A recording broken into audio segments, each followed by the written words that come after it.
My name is David Matthews, and I've been invisible for as long as I can remember. Not literally invisible. I wish it were that simple. The kind of invisible I'm talking about is worse. It's being right there in front of people who should care about you. But somehow you just fade into the background like wallpaper they've grown tired of looking at. I live in Cedar Falls, Iowa, in a 2-story house on Maple Street that looks exactly like every other house on the block.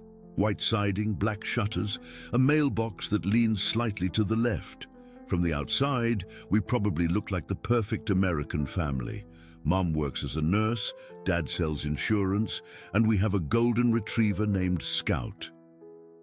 If you believe that miracles still happen, or if you've ever experienced something that deeply touched your faith, share your story in the comments. And don't forget to subscribe to the channel so we can continue walking this journey of faith together. The problem started 3 years ago when my little brother Tommy was born. I was 10 then, old enough to understand that babies need attention. I tried to be the understanding big brother, the responsible one who could take care of himself while they focused on the tiny person who couldn't even hold his own head up. But 3 years is a long time to wait for someone to remember you exist. At first, it was temporary. David, honey, can you get yourself some cereal? Tommy's having trouble sleeping. Or, David, we'll have to miss your baseball game because Tommy has a doctor's appointment. I understood. Babies come first. But gradually, those temporary interruptions became the new normal. Don't get me wrong. I love my little brother. He's got huge blue eyes and curly hair, and when he laughs, it sounds like pure joy. But loving him and feeling forgotten because of him can exist in the same space, creating this constant ache in my chest. The house is always full of noise now. Tommy's toys scattered everywhere, his giggles echoing through the halls, his constant chatter. Mom and Dad document everything. His first step, first word, first attempt at drawing. Meanwhile, my 7th grade graduation photo sits unopened on the kitchen counter, where Mom left it 6 months ago. In the mornings, the kitchen buzzes with activity around Tommy.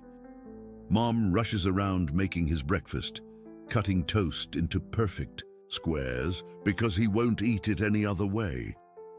Dad makes funny faces to get Tommy to eat while checking work emails. I pour my own cereal, eat standing up, and slip out while they're engaged in the elaborate production of getting a 3-year-old fed and dressed. Have a good day, David, Mom calls out, but her voice is distracted, already focused on Tommy's schedule. I used to wait for her to turn around to give me focused attention. Now I just wave at her back and close the door.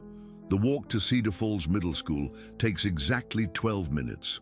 The school is typical brick, with fluorescent lit hallways that smell like industrial cleaner. My locker is number 247, 3rd row, from the bottom, with a dent that looks like someone kicked it. School should be different from home, a place where my parents' preoccupation with Tommy doesn't matter. But somehow, I've managed to become invisible here too. I sit in the middle of classrooms, not front where eager students sit, not back where troublemakers hide, but in that forgotten middle ground where teachers' eyes skip over you. I'm not the smartest kid, but not the dumbest either. Not the class clown, but not the weird kid. I'm just there, present but unremarkable. When teachers call on students, their eyes move past me to someone more memorable. When projects require partners, I'm the leftover person assigned to groups that tolerate me because they have to. The cafeteria is the worst part. It's filled with round tables, each one a small ecosystem of friendship I don't belong to. There's the jock table, where basketball players discuss games. The theater kids, table with dramatic gestures and song lyrics. The smart kids discussing homework and college prep. And then there's me, usually sitting at the edge of whichever table has space, pretending to be interested in my ham sandwich while conversations flow around me like I'm a rock in a stream. Sometimes someone asks me to pass ketchup, but those aren't real conversations. Those are just minimum social interactions required to function in shared space. The invisibility follows me everywhere. In gym, I'm picked last for teams, not because I'm bad at sports, but because I'm forgettable. Captains choose friends first, then athletic kids, then look around desperately until their eyes land on me. I guess I'll take David. In English, Mrs. Henderson assigns reading parts, and my name never comes up. In science, Mr. Peterson asks for volunteers, but his gaze moves past me to kids waving hands eagerly. In social studies, Mrs. Campbell divides debate teams, and I end up wherever they need one more person to make numbers even. The pattern is so consistent, I've started wondering if there's something fundamentally wrong with me. Some flaw that makes me instantly forgettable.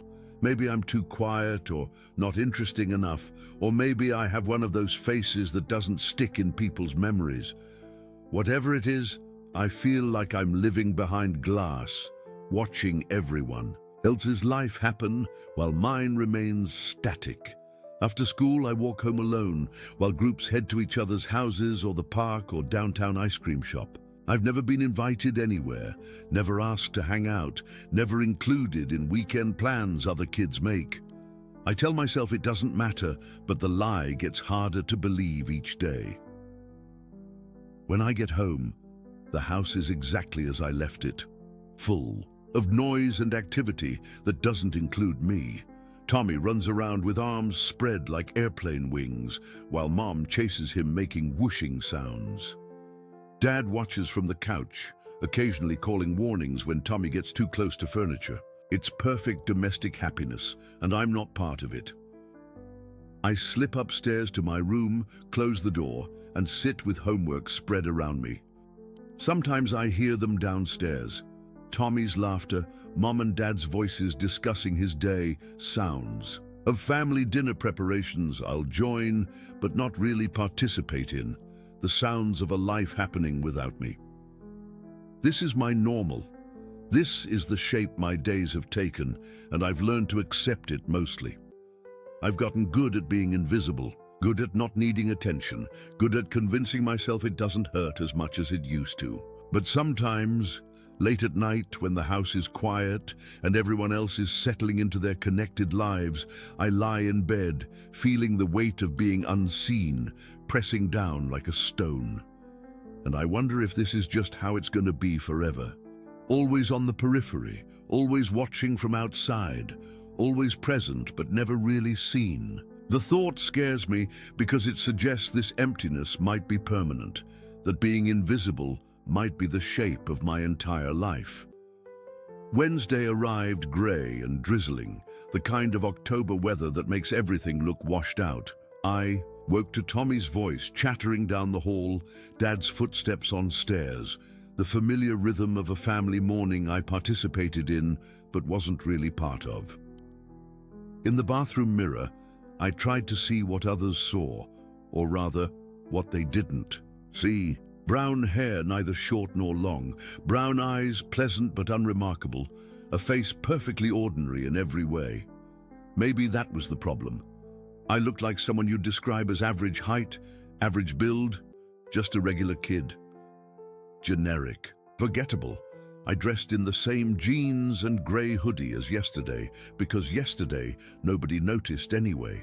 Why waste time choosing different clothes when the effect would be the same? Downstairs, the kitchen scene was identical to every morning. Tommy in his booster seat, Mom rushing around making breakfast, Dad at the table with coffee and phone. I poured cereal and ate standing up, invisible as always. "David, honey, can you walk to school by yourself today?" Mom asked without turning around. "I need to take Tommy to the doctor and we're running behind." I always walk to school alone, but I said, "Sure, Mom." "Thanks, sweetie. You're such a good kid." A good kid. That was me, reliable, undemanding, the child who never caused problems because he never asked for anything. I finished cereal, rinsed the bowl, grabbed my backpack. As I headed for the door, I heard Mom coaxing Tommy to eat eggs and Dad making airplane noises, the sounds of parental attention I barely remembered receiving. At school, First period math brought the usual invisibility. Mr. Rodriguez handed back quizzes without comment, placing mine face down, a C+ in red ink. Not bad enough for attention, not good enough for praise, perfectly average, perfectly forgettable. English class brought more of the same. Mrs. Henderson assigned Romeo and Juliet parts, hands shooting up for different roles. I raised my hand tentatively for Romeo, but her eyes moved past me to Brandon, who waved enthusiastically. I ended up as second citizen with maybe 3 lines total. Social studies delivered the day's most crushing blow. Mrs. Campbell assigned civil rights projects, letting us choose partners. Around me, kids immediately paired up with friends. I sat watching the social choreography, waiting to be matched with whoever remained after real friendships were acknowledged. But this time was different. With Aaron absent, there was an odd number of students. Someone would be left without a partner. That someone was me. David, Mrs. Campbell said, you'll need to work alone, or we can see if existing pairs want to become groups of 3. The silence that followed was devastating. Not a single pair volunteered to include me. Emma and Sarah exchanged glances and said nothing. Marcus and Jake continued discussing topics without acknowledging the question. Every pair had the opportunity to invite me, and not one did. That's okay, I said quietly. I can work alone. Working alone wasn't punishment. I was good at research, but the symbolism crushed me. In a room full of peers, when given the choice to include or exclude me, every single person chose exclusion. Lunch period brought familiar dread, but today felt different. Yesterday's hurt had crystallized into something sharper. I couldn't face sitting with Jake and Michael, listening to sleepover plans I'd never be invited to join. Instead, I found an empty corner table and sat alone. It felt terrifying and liberating. For months, I'd sat with people who tolerated but didn't value my presence. Now, I was acknowledging what had always been true, that I was alone, at least. Sitting by myself, I didn't have to pretend conversations included me meaningfully. From my corner table, I watched the cafeteria's social ecosystem. Groups laughing together, people moving between tables to chat, easy social flow that seemed natural to everyone except me. Jake and Michael were at their usual table with Tommy P and others, probably still discussing weekend plans. Nobody seemed to notice I was no longer sitting with them. PE was dodgeball, which meant being picked last again. When the game began, I positioned myself in back, trying to stay out of main action while technically participating. But something felt different today. Maybe it was accumulation of too many days feeling invisible, but I found myself taking risks I normally wouldn't. When a ball came near me, instead of stepping aside, I tried catching it. When I had a ball, instead of safe throws to the middle, I aimed for specific people. For a few minutes, I felt more engaged than all year. I caught 2 throws, eliminated opposing players, made several good throws that came close to targets. But then Tyler, eliminated earlier and waiting on sidelines, shouted something that destroyed any brief confidence. Come on, guys, don't let David show you up. The implication was clear. Being outplayed by me would be embarrassing. I wasn't worthy opponent. I was someone whose success was inherently surprising and shameful. The message was that I was so beneath their normal competition that losing, to me, would be humiliating. The comment threw off my concentration. Within minutes, I was eliminated, sitting on sidelines for the rest of class, while Tyler's words echoed in my head. Even when I tried to be more than invisible, the response was to diminish whatever small success I'd achieved. Art class provided no comfort. Mrs. Foster announced that next week we'd share self-portraits with the class, explaining artistic choices and what we'd tried to capture. The thought of standing before everyone, talking about my literal self-portrait while they looked with polite disinterest, was almost unbearable. When the final bell rang, I walked to my locker in a daze. The day had delivered blow after blow, each reinforcing that I was fundamentally forgettable, that my presence was optional at best, irrelevant at worst. I packed my backpack while other kids made plans and exchanged numbers. The walk home was a blur of grey sky and wet sidewalks and emotional exhaustion that made every step feel like enormous effort. By the time I reached Maple Street, I felt hollow inside, scraped clean by a day that had systematically reminded me of my place, or lack of place, in the world. At dinner, Tommy dominated conversation with museum excitement, while Mom and Dad discussed weekend plans around his schedule. When Mom eventually asked about my day, I said, fine, because what else was there to say? That I'd given a presentation nobody cared about, that I'd eaten lunch alone, that I'd spent another day feeling like a ghost in my own life. That night, lying in bed, listening to family life settling down around me, I felt something beyond sadness or loneliness. I felt genuinely angry. At my family for not seeing me, at classmates for not including me, at teachers who looked past me, at a world that seemed designed to make me feel like I didn't exist. But underneath anger was something worse, growing certainty that maybe the problem was me.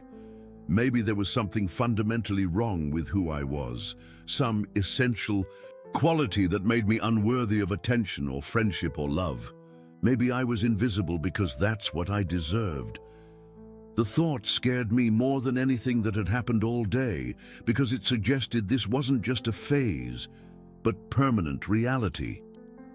That being invisible might be the shape of my entire life, that this emptiness might never end. Thursday morning arrived with the same grey promise as before, but something felt different in my chest, a heaviness beyond usual morning dread. I'd slept poorly, dreams filled with faceless crowds walking past me like I wasn't there. When my alarm went off, I felt exhausted before the day began. The family routine played out exactly as always.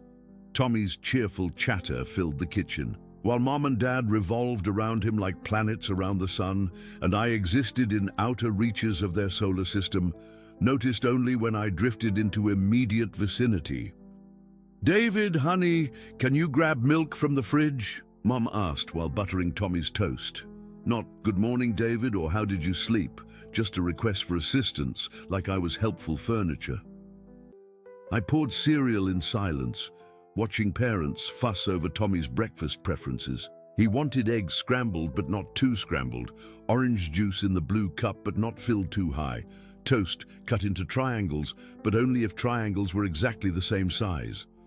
Every tiny preference was accommodated with patience and humor, the kind of focused attention I could barely remember receiving.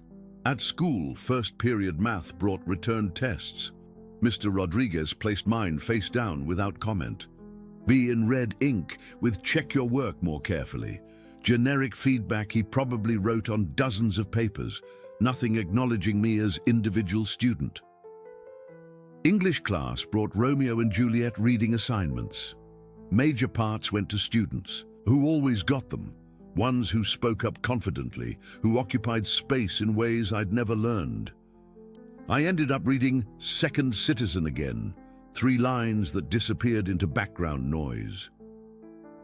But lunch period delivered the day's crushing. Blow. I was sitting with Jake and Michael, mechanically eating a sandwich while they discussed weekend plans. Michael's sleepover was Saturday, and they were finalizing details about movies and snacks. "My mom said we can order pizza and stay up late," Michael said. "My dad set up gaming in the basement." "Awesome," Jake replied. "I can bring those cookies my mom makes." They continued planning with obvious excitement, discussing every detail like they were organizing the social event of the century. I finished my sandwich and was about to leave when something happened that cut deeper than anything before. Aaron, the new kid who'd moved to Cedar Falls a few weeks earlier, approached our table with his lunch tray. He was still figuring out where he fit in the school's social ecosystem. "Hey," Aaron said, looking at Jake and Michael. "I heard you talking about a party this weekend. Sounds fun." Jake and Michael exchanged a quick glance, making rapid calculations. Aaron was new, which meant potential friend value. He played guitar, had interesting Chicago stories, seemed to have that confident quality that made other kids want to be around him. "Yeah, it's just a small thing," Michael said. "Sleep over at my house Saturday." "Cool," Aaron said. "I don't really know many people yet, so I've been bored on weekends." And then Jake, without even glancing in my direction, said, words that shattered something fundamental inside me. "You should come. We could use another person anyway." Michael nodded enthusiastically. "Definitely. The more the better." Aaron's face lit up with gratitude. "Really? That would be amazing. I was worried it would take forever to make friends here." I sat 3 feet away, feeling punched in the stomach. Aaron had been at our school exactly 3 weeks and just got invited to a party I'd been sitting next to for days without consideration. A complete stranger was welcomed into their friend group, while I, sitting at their table for months, remained invisible. The worst part was Jake's phrase, "We could use another person anyway." Another person, as if I wasn't already there, as if I didn't count as someone who might want inclusion, as if my presence was so forgettable they could plan parties and invite strangers to fill gaps I could have filled. I stood abruptly, chair scraping, and walked away without speaking. I couldn't trust myself to talk, couldn't risk letting them see how their casual exclusion had hurt. I threw away trash and walked into the hallway, leaning against my locker, trying to breathe normally. For the first time, I felt something beyond sadness about invisibility.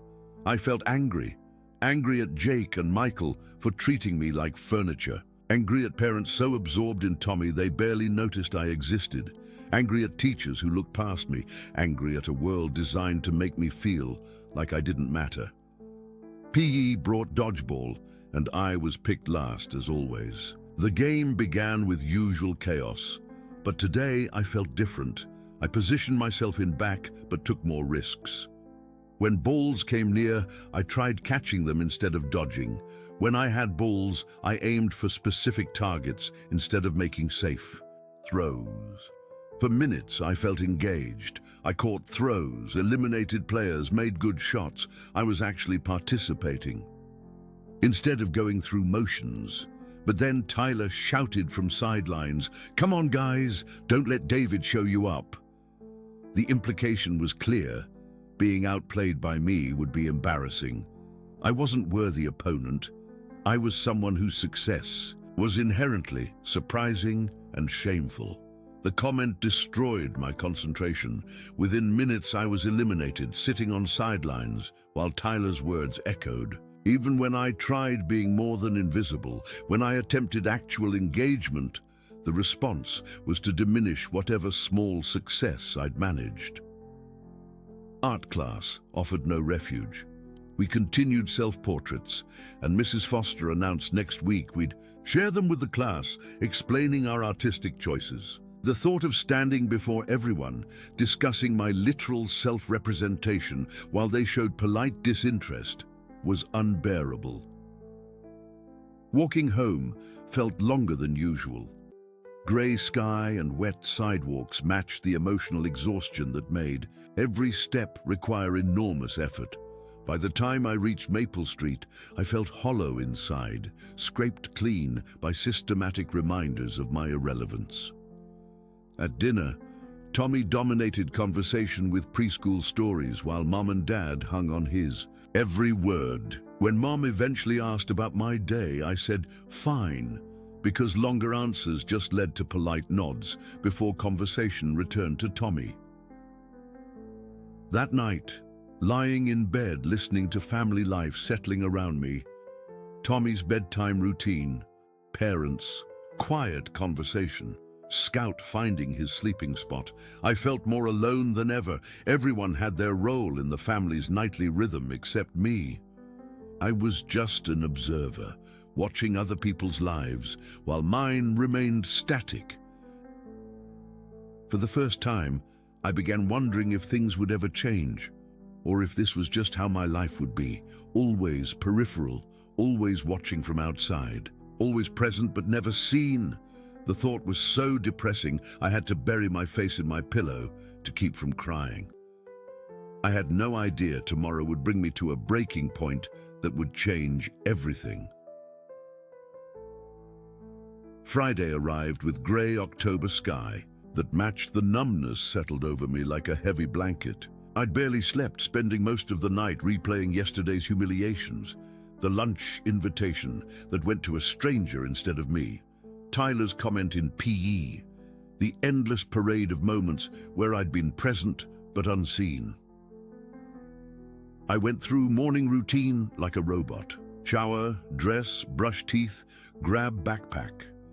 Downstairs, the family kitchen scene played exactly as it had for 3 years, with me as peripheral figure pouring cereal, while the real family existed in their bubble of shared attention. David, can you make sure you catch the bus on time? Mom asked while packing Tommy's lunch. I have a conference call, so I won't be able to pick you up if you miss it. I always took the bus. I'd been taking it every day since middle school started, but Mom's request made it sound unusual, like she was asking me to remember something I might forget, rather than acknowledging I'd never missed the bus in my entire academic career. The walk to school felt like a funeral march. Every step carried me toward another day of invisibility, and I found myself moving slower, as if I could delay the inevitable by stretching the journey. First period, math went by. In a blur of equations, I solved correctly without recognition. During English, we continued Romeo and Juliet, and once again, I sat waiting for my tiny second citizen part, while Brandon and Emma commanded attention with lead roles. But social studies brought the moment that would change everything. Mrs. Campbell assigned civil rights leader projects and let us choose partners. Around me, kids immediately paired up with friends, the easy partnerships forming between people who knew each other well. I sat watching social choreography, waiting to see who would be left so I could be assigned to work with them. It was always like this. I never chose a partner. Nobody ever chose me. I just waited to be matched with whoever remained. But this time something different happened. When Mrs. Campbell looked around for who still needed partners, she realized there was an odd number of students. Aaron was absent, which meant someone would be left without a partner. That someone was me. David, Mrs. Campbell said, checking her roster, looks like you'll need to work alone, or we can see if one of the existing pairs would like to become a group of 3. The silence that followed was devastating.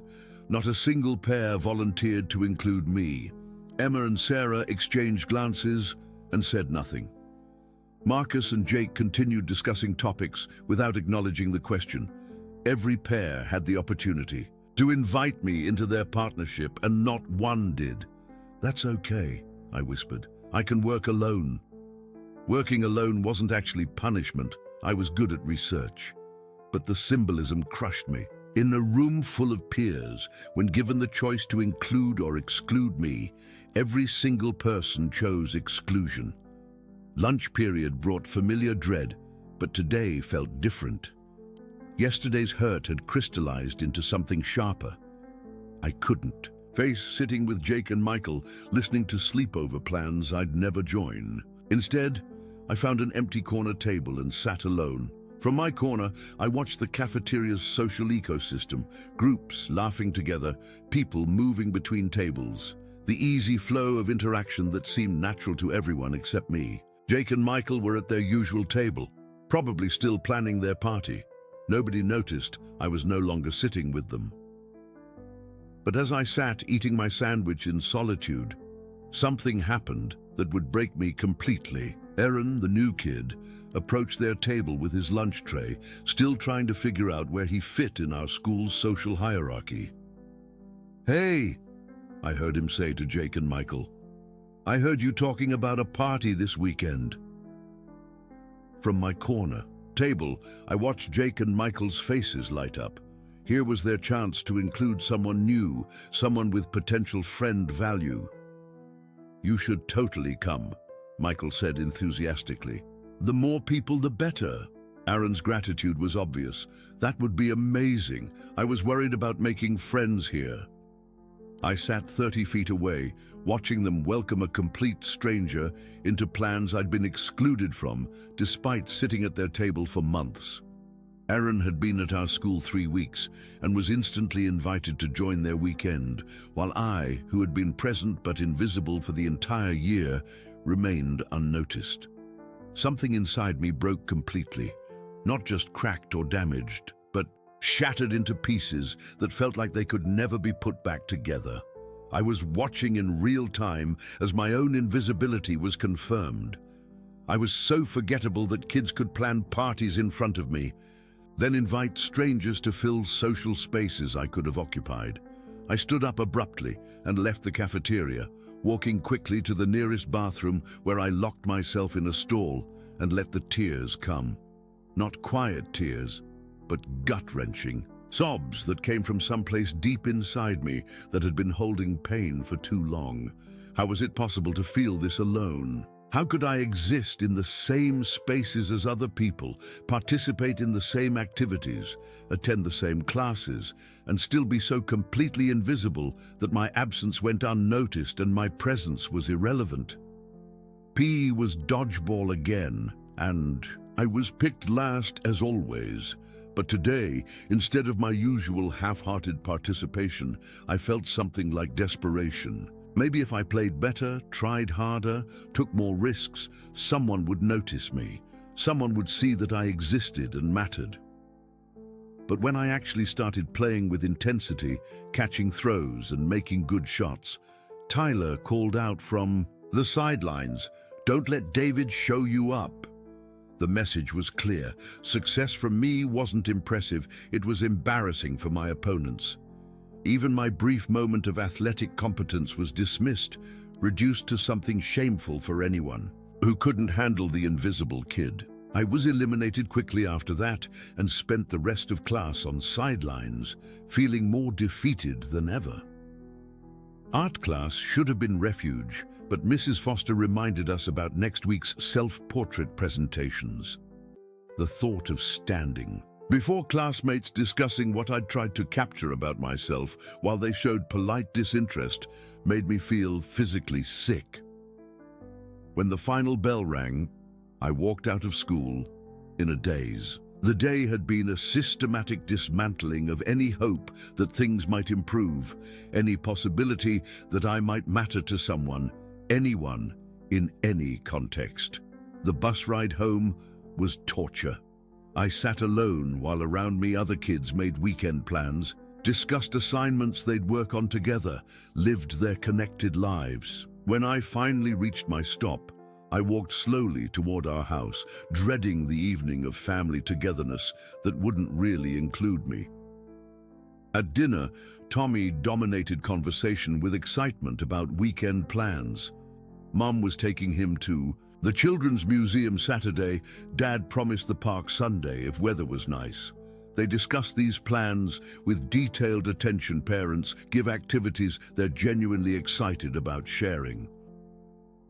"What about you, David?" Mum asked eventually, remembering her manners. "Not really any plans," I said, which was the truth. "Well, that's nice too," Dad said. "Sometimes it's good to have a quiet weekend." A quiet weekend. That's what my life had become. One long, quiet weekend with nobody to share it with and nothing interesting to fill it. I finished dinner quickly and excused myself, going upstairs where I could be alone without watching other people's happiness. That night, lying in bed listening to my family settle down, Tommy's bedtime routine, parents' quiet conversation about their day and tomorrow's plans, Scout finding his comfortable spot, I felt completely hopeless. Not just sad or lonely, but genuinely convinced nothing would ever change, that I would spend the rest of my life being invisible to everyone around me. The thought was so overwhelming that I couldn't even cry. I just lay there feeling empty and defeated, staring at the ceiling and wondering if this was really all my life would ever be. Existing on the periphery of other people's happiness, present but unseen, alive but not really living.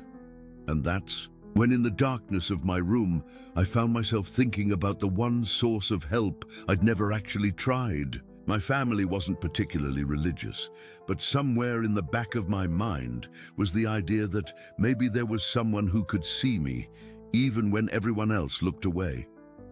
It felt ridiculous, but I was so desperate that ridiculous seemed reasonable. So quietly, almost whispering in the darkness, I said something I'd never said before. God, Jesus, I don't know if you're real, but if you are, I need help. I can't keep being invisible like this. Everyone looks right through me like I don't exist. If you can hear me, please help me. I just want someone to see me. I felt silly as soon as the words left my mouth, but also something I hadn't felt in a long time, like I'd finally been completely honest about how desperate and alone I felt. I had no idea that tomorrow would bring an encounter that would change everything. Saturday morning arrived with unusual clarity, as if the grey October sky had been washed clean overnight. I woke feeling different somehow. Not necessarily better, but different. The prayer I'd whispered in darkness felt both embarrassing and strangely significant, like I'd crossed some invisible line that couldn't be uncrossed. Downstairs, the weekend family routine was in full swing. Mom was getting Tommy ready for their children's museum trip, packing snacks and making sure he had his favorite stuffed elephant.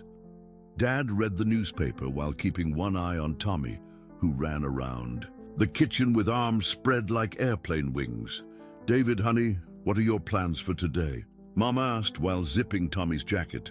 "I don't know yet," I said, pouring cereal. "Maybe work on homework." "That sounds productive," she replied, already focused on getting Tommy's shoes on the right feet. "We should be back by dinner." Within 20 minutes, they were gone, and the house fell into silence that felt both peaceful and isolating.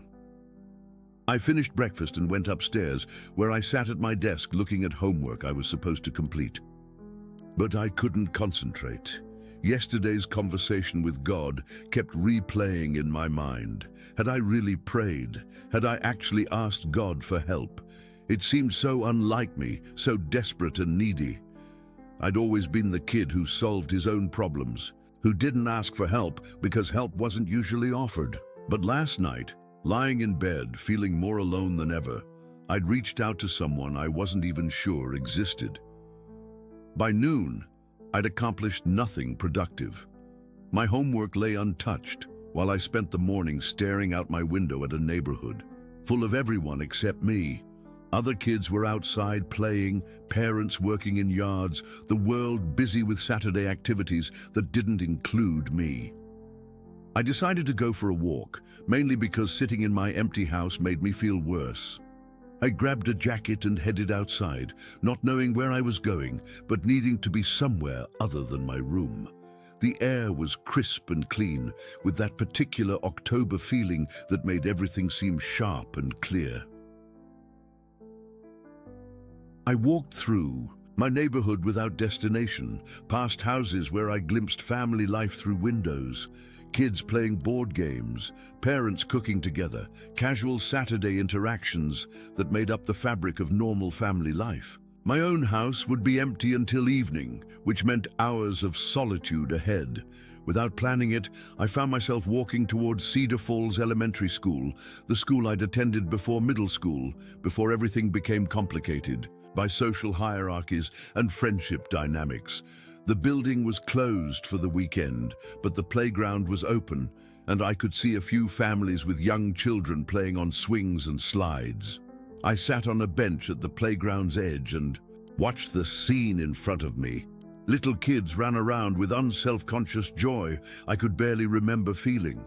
Parents pushed children on swings, caught them at slide bottoms, participated fully in simple playground pleasures.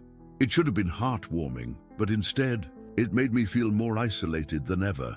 One little boy, maybe 4 years old, was playing alone near monkey bars while his mum sat on a nearby bench reading. He was talking to himself as he played, creating elaborate stories about pirates and treasure that existed entirely in his imagination. For a moment, I envied his ability to be alone without being lonely. But as I watched him, something else occurred to me. Even playing alone, he was still connected. His mom was right there, available if needed, paying attention even while reading. He was choosing to play independently, but he wasn't abandoned. There's a difference between choosing solitude and having it forced on you, between being alone and being invisible. That's when the loneliness hit me like a physical weight. Not the familiar sadness I'd grown used to, but something deeper and more overwhelming. Sitting on that playground bench, watching other people's children play, while my own family was across town having adventures without me, I felt more invisible than ever. The tears started before I could stop them. Not quiet tears I sometimes cried in my bedroom, but real sobs that came from somewhere deep in my chest. All the months of being unseen, unheard, unimportant crashed over me like a wave, and I couldn't pretend anymore that it didn't hurt. I put my head in my hands and cried harder than I'd cried since I was Tommy's age. For my parents' distraction, for friends who'd never really been friends, for teachers who looked past me, for a world that seemed to have no place for someone like me. I cried for the loneliness that followed me everywhere, for the silence that filled my house when everyone else was gone, for the growing certainty that this was just how my life would be.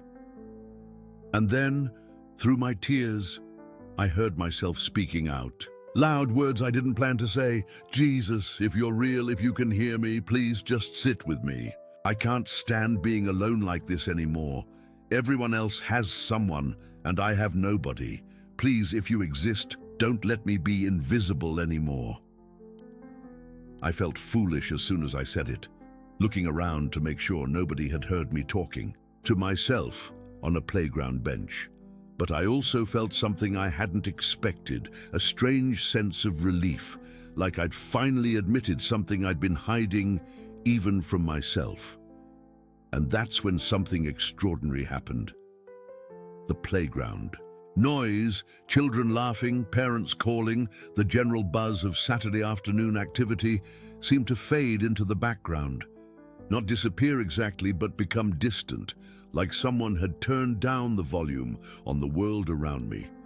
The air itself felt different, charged with something I couldn't name, but could definitely feel. I looked up from my hands, wiping my eyes with my sleeve, and saw him. A man was walking across the playground toward my bench, but he wasn't like the other adults there. The parents were dressed in typical weekend clothes, jeans and sweaters, casual jackets. This man wore simple clothes that seemed somehow timeless, and there was something about the way he moved that made me pay attention. But it was his eyes that made me realize this wasn't an ordinary person. When he looked at me, I felt completely seen in a way I'd never experienced before, not just noticed, but truly seen, like he could look right into my heart and understand everything I'd been feeling, everything I'd been carrying alone. He sat down on the bench beside me without asking permission, and instead of feeling awkward or intrusive, his presence felt like the most natural thing in the world, like he belonged there, like he'd been expected. "Hello, David," he said, and his voice was warm and familiar, even though I'd never heard it before.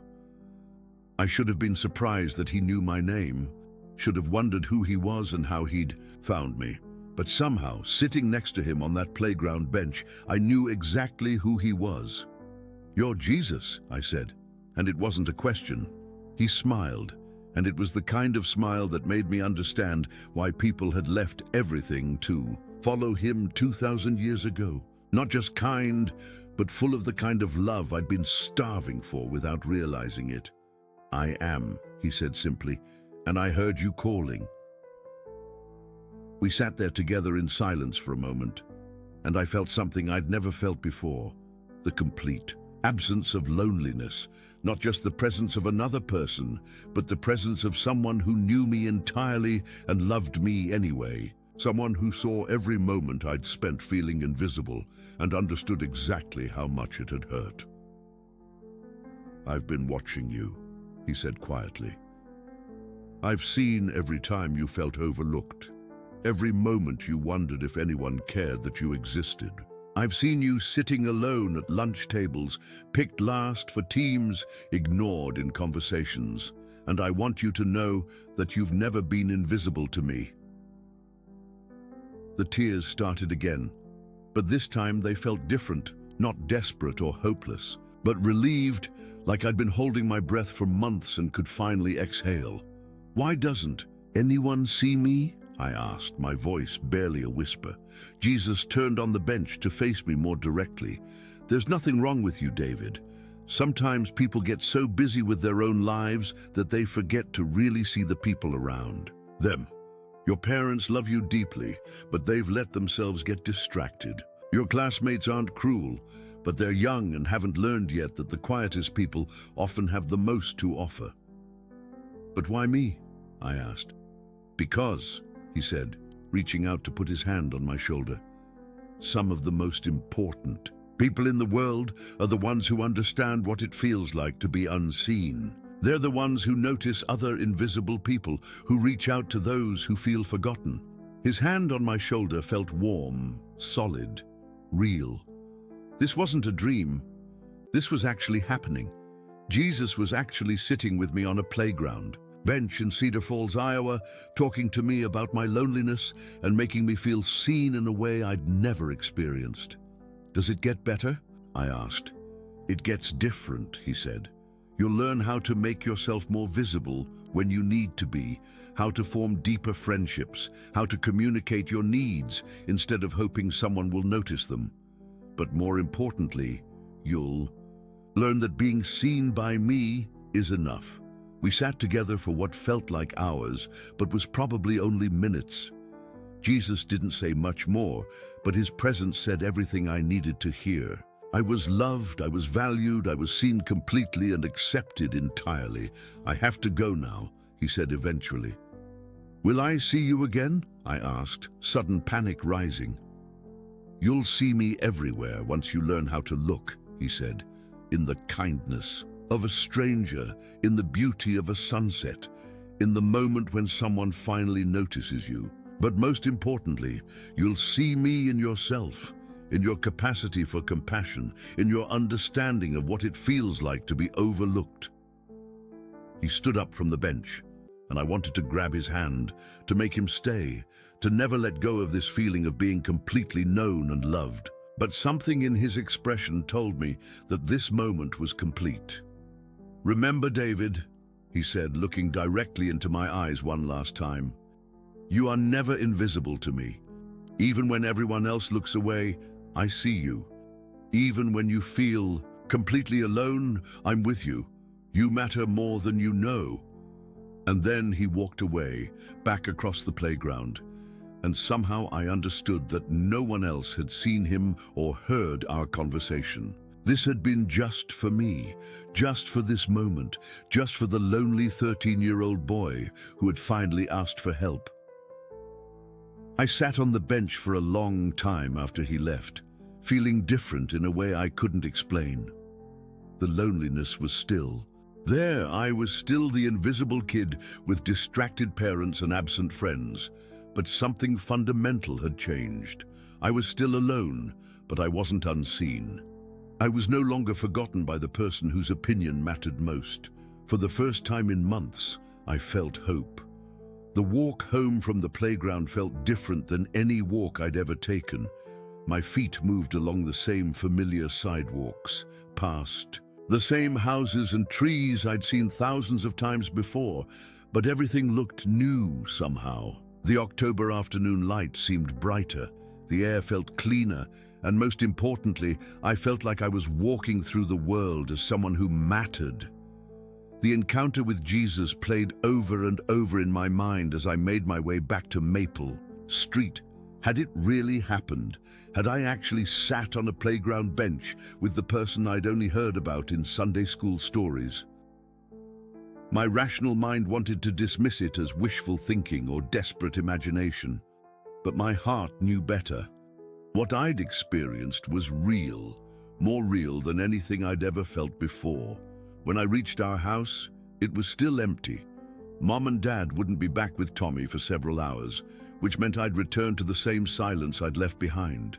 But this time, the silence felt different.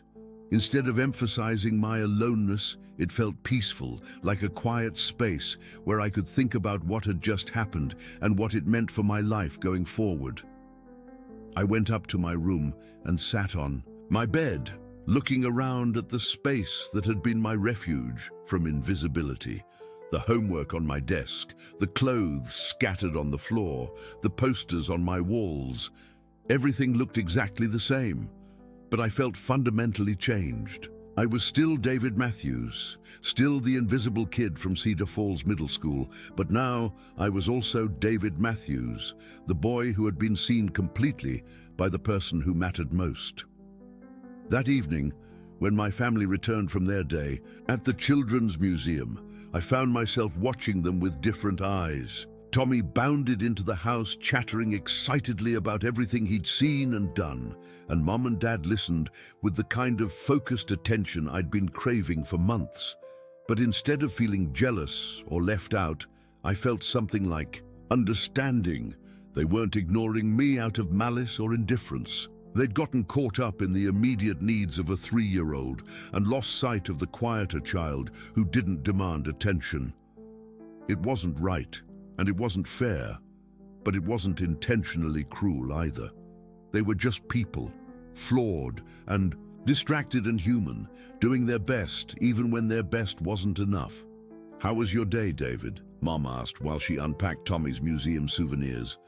For once, instead of just saying, "fine," and letting the conversation end there, I made a different choice. "I went for a walk and spent some time thinking," I said. "It was actually really good." Something in my tone must have been different, because Mom looked up from Tommy's new coloring book and actually focused on me for a moment. "That sounds nice, honey. Where did you walk to?" "The elementary school playground," I said. I sat there for a while and just watched the families playing together. Dad, who had been helping Tommy arrange his new toy dinosaurs, glanced over at me. "That's a good spot for thinking. I used to go there when I was your age and needed some quiet time."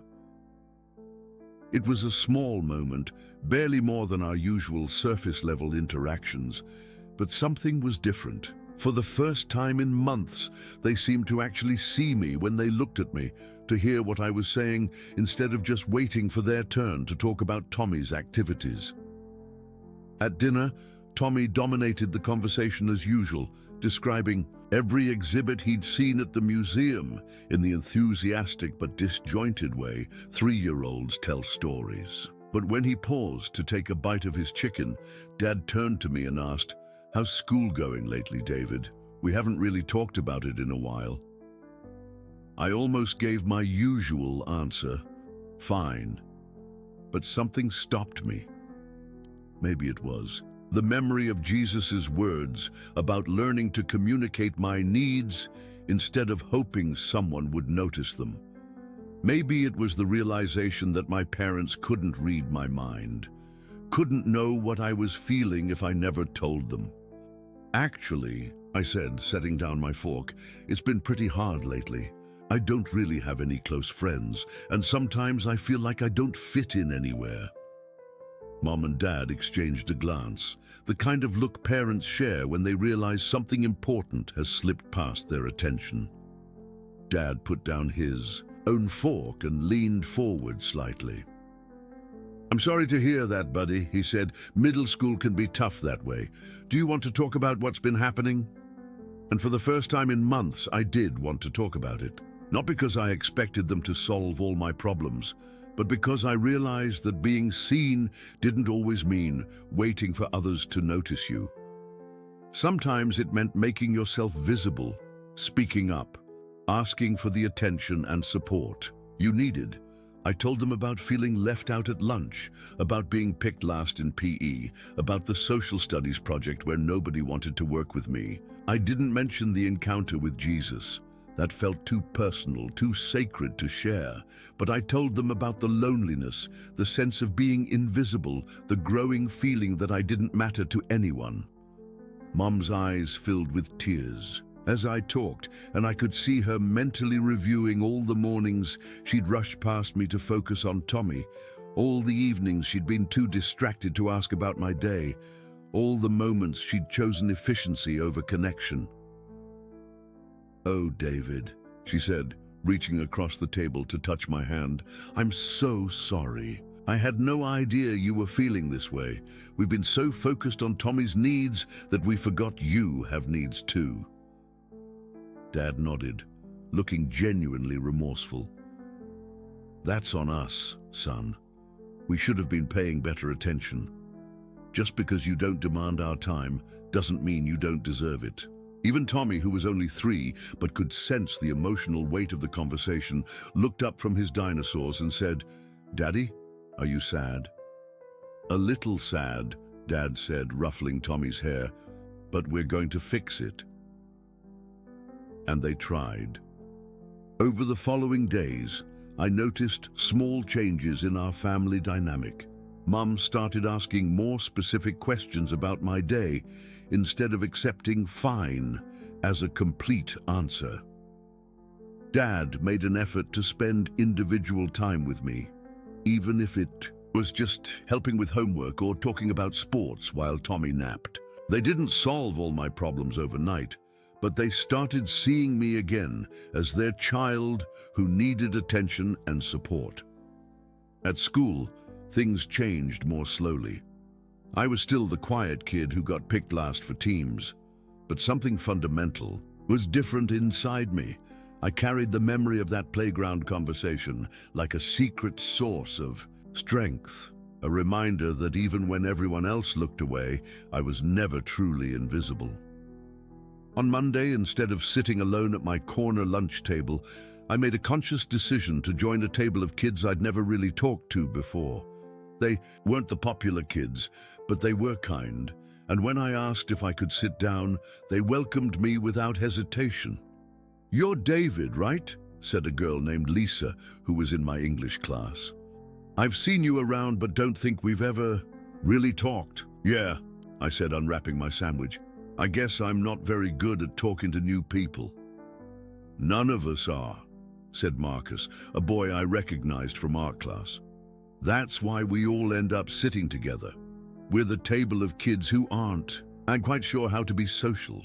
I laughed, and it felt good to laugh with people who understood what it was like to feel uncertain about friendship and belonging. These weren't the kids who threw big parties or dominated class discussions, but they were genuine and kind. And for the first time all year, I felt like I was having real conversations instead of just existing on the periphery. Over the following weeks, I slowly began to emerge from my invisibility. Not because I suddenly became popular or confident, but because I started making small efforts to be seen instead of waiting passively for others to notice me.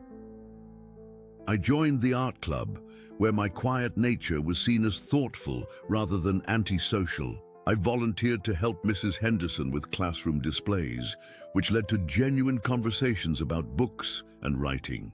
I even started raising my hand in classes, not waiting to be called on, but actively participating in discussions. The transformation wasn't dramatic or sudden. I didn't become the most popular kid in school or develop an enormous friend group overnight, but I did become visible, first to myself and then gradually to others. I learned that being seen was partly about other people's attention, but mostly about my own willingness to take up space in the world, to speak up when I had something to say, to ask for what I needed instead of hoping someone would notice I needed it. The most important change, though, was internal. I no longer felt like I was walking through life behind glass, separated from everyone else by some invisible barrier.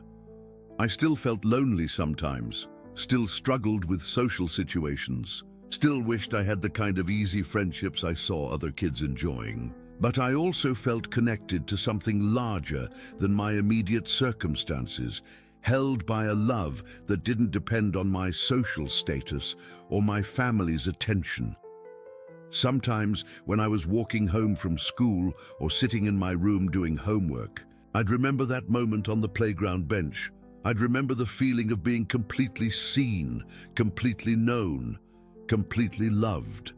And I'd remember Jesus' promise that I would see him everywhere once I learned how to look. He was right. I started noticing small kindnesses from strangers, moments of unexpected beauty, instances when someone reached out to include me. I began to understand that being seen by God wasn't a one-time miracle, but an ongoing reality I could access any time I needed to remember that I mattered. 3 weeks after my encounter on the playground, I stood in front of my art class, holding my self-portrait, preparing to present it to my classmates. The drawing was still technically competent, but unremarkable. But when Mrs. Foster asked me to explain what I'd tried to capture about myself, I had something real to say. I guess I tried to show what it looks like to be someone who's still figuring out who they are, I said, looking at my drawing and then at my classmates. Someone who's learning that being quiet doesn't mean you don't have anything important to say, and that sometimes the most important thing about a person isn't what everyone else sees right away. The class was quiet for a moment, really looking at my portrait and thinking about what I'd said. Then Emma raised her hand and asked, "What do you think is the most important thing about yourself that people don't see right away?" I thought for a moment, remembering the playground and the conversation that had changed everything. "I think I'm really good at understanding what it feels like to be invisible," I said. "And that makes me want to make sure other people don't feel that way." After class, several students came up to talk to me about my presentation.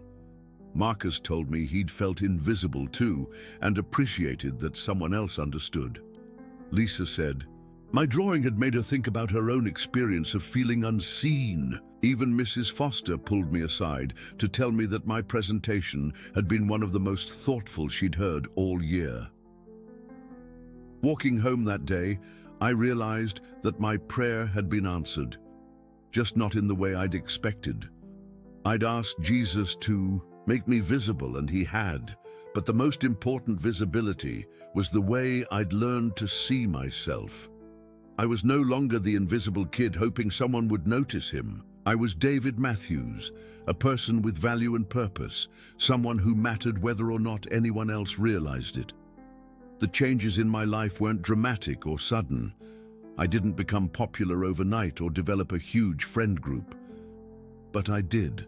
Start speaking up in classes, joining art club, volunteering to help teachers with projects. I began having real conversations with Lisa and Marcus and other kids who understood what it felt like to be uncertain about belonging. At home, my parents made genuine efforts to include me more in family life. Mom started asking specific questions about my day instead of accepting "fine" as an answer. Dad made time for individual conversations, even if it was just helping with homework while Tommy napped. They couldn't undo 3 years of distraction overnight, but they could start seeing me again as their child who deserved attention and support. The most important change was internal. I no longer felt like I was walking through life behind glass, separated from everyone else by invisible barriers. I still felt lonely sometimes, still struggled in social situations, still wished I had the easy friendships other kids enjoyed. But I also felt connected to something larger than my immediate circumstances, held by a love that didn't depend on my social status or family dynamics. Sometimes, walking home from school or doing homework in my room, I'd remember that moment. On the playground bench, I'd remember the feeling of being completely seen, completely known, completely loved. And I'd remember Jesus' promise that I would see him everywhere once I learned how to look. He was right.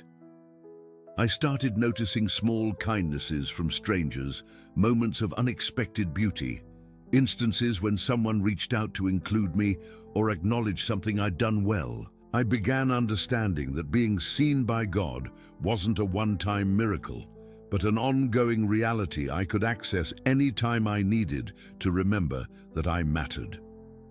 One afternoon, about a month after the playground encounter, I was sitting at lunch with Lisa and Marcus when I noticed a new student, a girl named Sarah, sitting alone at a corner table. She had that same lost expression I recognized from my own months of isolation, the look of someone trying to seem okay while feeling completely invisible. Without really thinking about it, I got up from our table and walked over to her. "Hey," I said, standing next to her table with my lunch tray. "I'm David. Are you new here?" She looked up with surprised gratitude. "Yeah, just started this week. I'm Sarah. Would you like to sit with me and my friends?" I asked. "We're not the coolest table in the cafeteria, but we're pretty nice." Her smile was immediate and genuine. "I'd love that." As I led Sarah over to our table and introduced her to Lisa and Marcus, I felt something I'd never experienced before.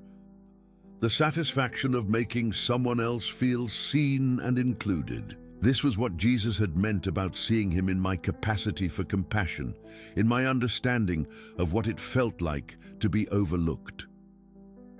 Over the following weeks, Sarah became part of our lunch group, and slowly she began to find her place at Cedar Falls Middle School. Watching her transition from isolation to belonging, I realized that my own experience of invisibility had given me something valuable: the ability to recognize and reach out to other invisible people. That night, at dinner, when Mom asked about my day, I had a real story to share. I told them about meeting Sarah and inviting her to sit with my friends, about how good it felt to help someone else feel welcomed. "That was really kind of you, David," Dad said, and I could hear genuine pride in his voice. It takes courage to reach out to someone new. Tommy, now better at understanding conversations, looked up from his chicken nuggets and said, "David made a new friend." "Yes, he did," Mom said, smiling at me in a way she hadn't in years. "And he helped someone else make friends too." Later, that evening, I sat at my desk looking at homework but thinking about the day's events. 6 months ago, I'd felt completely invisible, convinced I would spend my entire life being overlooked. Now I felt seen in the deepest possible way, not just by the people around me, but by the God who had created me and loved me exactly as I was. I opened my notebook and wrote, "Dear Jesus, thank you for sitting with me when nobody else would. Thank you for seeing me when I felt invisible. Thank you for teaching me that being loved by you is enough, even when other people don't notice me. Thank you for showing me how to be visible not just to others, but to myself. I'm still learning how to speak up and make friends and ask for what I need. I'm still quiet sometimes and still feel left out occasionally. But I'm also someone who knows he matters, who understands that his value doesn't depend on other people's attention, who carries your love with him everywhere." Today, I helped Sarah feel less alone, the way you helped me feel less alone on the playground. I think I'm beginning to understand what you meant about seeing you in my ability to help other invisible people feel seen. Thank you for answering my prayer in the perfect way. Love. David. I closed the notebook and got ready for bed, feeling peaceful in a way I'd never experienced before. Outside my window, the street was quiet, and I could hear my family settling down for the night, but I no longer felt separate from their warmth or excluded from their love. I was part of it all, visible and valued and seen. As I drifted off, To sleep, I thought about tomorrow and all the tomorrows that would follow. There would still be difficult days, moments when I felt lonely or left out or invisible. But I would never again be truly alone, because I would carry with me the memory of a playground bench where God Himself had sat beside me and reminded me that I mattered. I was no longer the invisible boy. I was David Matthews, seen completely and loved entirely by the one who mattered most. And that was enough to change everything. So, dear listeners, we hope David's story touched your heart. If you'd like to keep experiencing powerful stories like this, subscribe to the channel, leave a like, and tell us in the comments which part moved you the most. Every day we share stories that reveal the depth of life and the human heart. We'll be waiting for you in the comments.